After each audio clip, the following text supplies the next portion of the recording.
On October 8th, 2009, Caitlin Ann Flanagan was born. Having a daughter made me realize that she's going to be hearing voices from somewhere, and I wanted to be the first voice. I just started to walk the aisles, just kind of like to look around. I thought I was going to go and pick out one of every beauty magazine from the magazine aisle. Like, not possible unless you've got a forklift. It blew me away. There's a row, and then there's a row in front of it, and a row in front of it. It's almost all women's beauty magazines. It just feels heavy to me. I can't imagine being a woman in here and all the expectations that are implied in this place.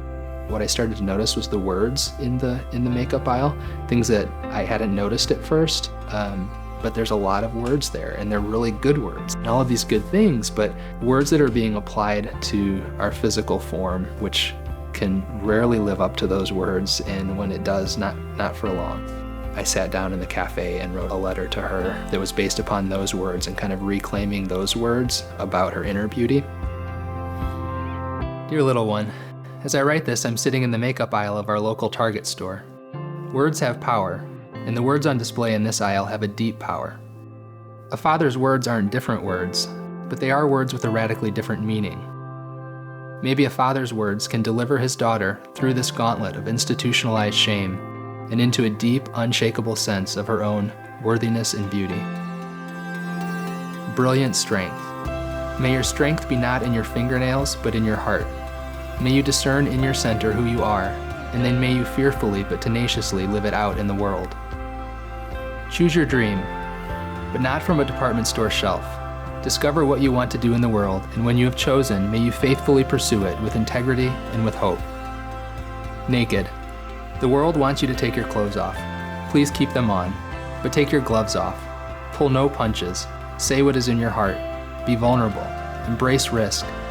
Love a world that barely knows what it means to love itself. Do so nakedly, openly, with abandon. Flawless finish. Your finish has nothing to do with how your face looks today and everything to do with how your life looks on your last day. May your years be a preparation for that day.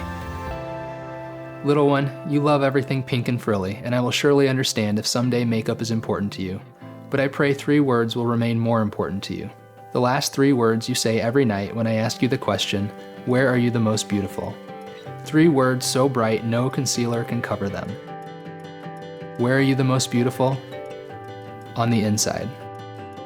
From my heart to yours, Daddy. Hi, I'm Brett Culp, and I'm a documentary filmmaker.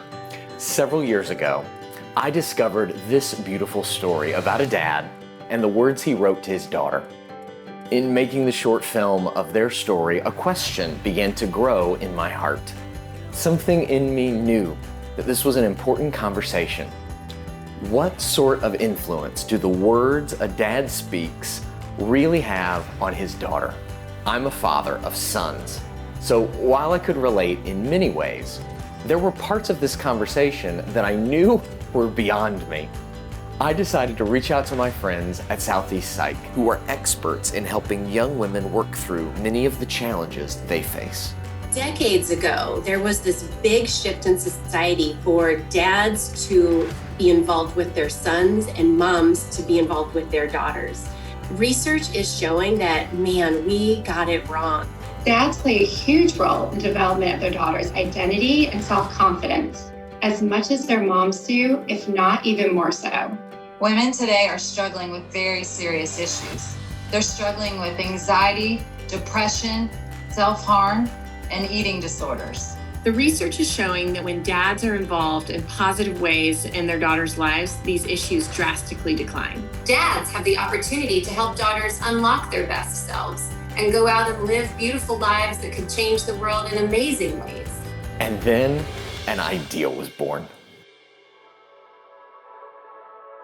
Dads have a voice, perhaps the most formative voice in shaping a daughter's identity. We invited dads and daughters on a 9-week challenge to engage each other and help the dad's voice become a voice that carries.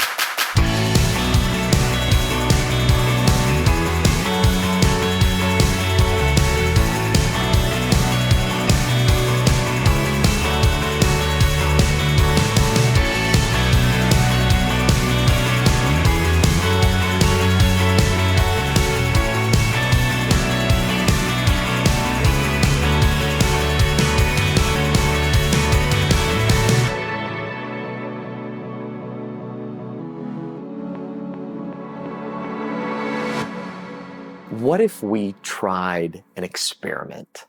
Not in a lab, but in homes. What if we invited some fathers and daughters to have new experiences together, to try new things, to learn more about each other, and to say things to each other from their hearts that they've never said before? And what if we filmed their experiences so that you and I could learn from their journey and be inspired to go out on new journeys ourselves? Well, I did. And here's what happened. Well, hello, people. I am Dylan Wade. This is my daughter, Callie, and I am her additional stepfather. Name is Jay Saxena. I am a father of two great young ladies, but I'm an engineer by trade. I mean, it wasn't that I didn't want kids. Actually, I love kids. My brother had kids young. All my friends had kids young. My father was extremely abusive, both verbally and physically, to all of us. And my mom got away from him. I was probably 5. My brother was 6. There was nothing. Well, let me phrase that, nothing good. My parents didn't pay attention too much of me as far as growing up, so I had to figure out a lot of things myself. I wanted to be in everything that they're doing. But realizing that it's only one dad and there's 3 of them.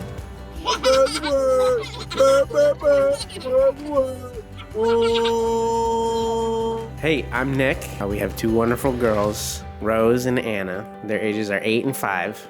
My official title is a cardiovascular technologist. It gets pretty heavy at work sometimes. I work long hours often. I know that I don't spend enough time with my family. Would you say that you spend more time with your mom or with your dad? Mom. You spend more time with mom, yeah. Daddy's always working. Well, part of the script that we've given to dads is your main role in your daughter's life is to make money. You have to push the other script aside and say, the greatest gift I'm going to give her is spending time with her, which is time I can't spend off making money. I'm going to put these other things aside. You're my priority. You see that Daddy did your nails today? Yep, just all of them. And they've already fallen off. Yes. We were almost ready to set these dads off on a 9-week challenge. The rules were simple. Engage your daughter in a variety of activities and conversations. There are 3 challenges to complete within the 9-week timeline. Challenge 1 is about new adventures. It's about doing some things with your daughter that you've never done before and staying present with her in it. Challenge 2 is about finding purpose. It's about helping your daughter discover activities that she loves and doing some things together that will allow her to explore her skills and talents. Challenge 3 is about using your voice to let your daughter know that what she says matters to you, what she needs matters to you, and who she is matters to you. Each week of the challenge was designed to create or strengthen a connection between the dads and the daughters. It might seem really simple that these dads are showing up and spending time with them and sharing some words, but that is going to change the future of these women's lives. They are going to learn that they are worthy. They are going to learn that they are lovable, and that is life-changing. We set them up with some home vlogging equipment and a few dates for me to come interview them about their progress. And what happened was pretty special. We're gonna be vlogging. So vlogging is video blogging, what we're doing right now. What's blogging? Vlogging. What's blogging? Blogging is when you type. So we are gonna be doing a video. Are we vlogging now? We're vlogging right now. So we will vlog together and we'll vlog separately. Are we always gonna vlog in here?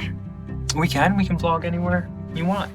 I just wanted to know if I'm doing all the right things or if I'm missing something that will be crucial later on. I want to provide everything in anything that's possible for them to be successful in life. What did you think when he first told you were going to do this? It's gonna be fun because like I never get to spend time with him. Every time I carved out the time with her to do the challenges, I could see how excited she was to do them. Even though we do a lot of things together, this one meant a lot to her because this was about her and I, not necessarily all of us as a family. There was something special going on between her and I that she got. So it very much excited her, which then in return it got me excited even more. I think he probably really liked it, but he also probably wanted to spend time with me. As long as he's probably with me, he would just be having fun. It's faster, me or you? Me. Me. By far me. I'm pretty sure there's video By far evidence. You didn't beat me in that. Yes, I did. No. Yes, I did. Maybe. I think dads just really need to understand what tools they do have and how important they are, because they play a crucial role with their daughters. And right now, I just don't think they know what to do. Before we launched these dads on their challenge, I wanted to interview some other dads who had compelling relationships with their daughters. You know when you're little and people ask you, what do you want to be when you grow up? From the youngest I can remember, I never really had a real distinct picture of myself in any kind of an occupation, but I always pictured myself as a dad. There was an image in my head that I wanted so bad of my father holding his grandson. That was deep in me. I wanted that to happen. I always imagine that I'll probably have a boy and 2 girls, and it'll probably be the boy that's first. We were having a lot of difficulties conceiving. Life happened, and then about a year later, Tara was pregnant. And that was Jill. And so then about 4 years later, we decided to go at it again, but this time we did some in vitro fertilization, and that's how the triplets came about. When people first find out I have 4 daughters, I often hear, man, 4 girls, I sure feel sorry for you. And I always pause and I think, if I said I had 4 sons, would they feel the same way? We have to get a new and more accurate image of who fathers are and what they do. You know, we've done so much for daughters, for girls, for women, about trying things that we used to say, oh, no, that's only for boys. So look at how we moved daughters and their mothers, women of all ages. We helped them overcome the stereotype of saying, you can't do math, you can't be a physicist, you can't be, et cetera, et cetera. What we need to do now is the same thing for fathers, which is let us look first at all these things we've told you you're not good at. Now we have to admit to you we were wrong.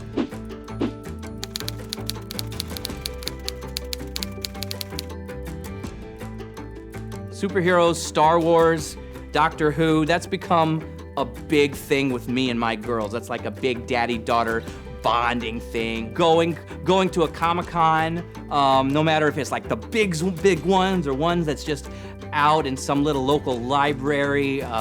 We like doing that kind of stuff. I'll get that for you. I'll get it. Okay. The stuff that I love to geek out on, my girls love to geek out on. I do not buy into this, guys take care of the sons, girls take care of the daughters. I firmly believe that there are things that a dad can teach a daughter that a mom can't, just like there are things a mom can teach a son that a dad can't. Not better, not worse, just different and unique. A dad has to show his daughter what a healthy relationship looks like. I know how a man's supposed to treat me because that's how my daddy treated me.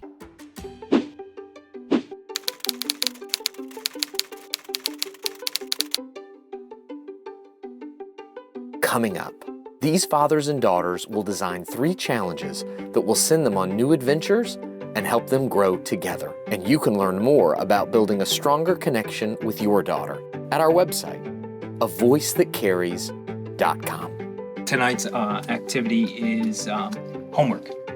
My homework. Yes, your homework. The finger thing, isn't this old? It works, yeah. It works though. It's really old. So you hold it up like They've this. changed everything. It's like completely different from when I was in school. So I'm trying to do math a certain way, which is not the way she learned. It's not always final because Well, if no. you ask me, what It is. It is. What's 3 times 5? What will it always be? 5 is 15. But what I'm It'll always be 15. I know what and you're that's why I getting at. like that. I know where you're getting at, Yeah. but I think you know where I'm getting at too. There's only so long you can sit in one posture. If he didn't help me with that computer stuff, I would be done. So for myself, Dylan, and Callie. this is our first vlog, and we are signing out here. So go ahead, Cal, hit that red button.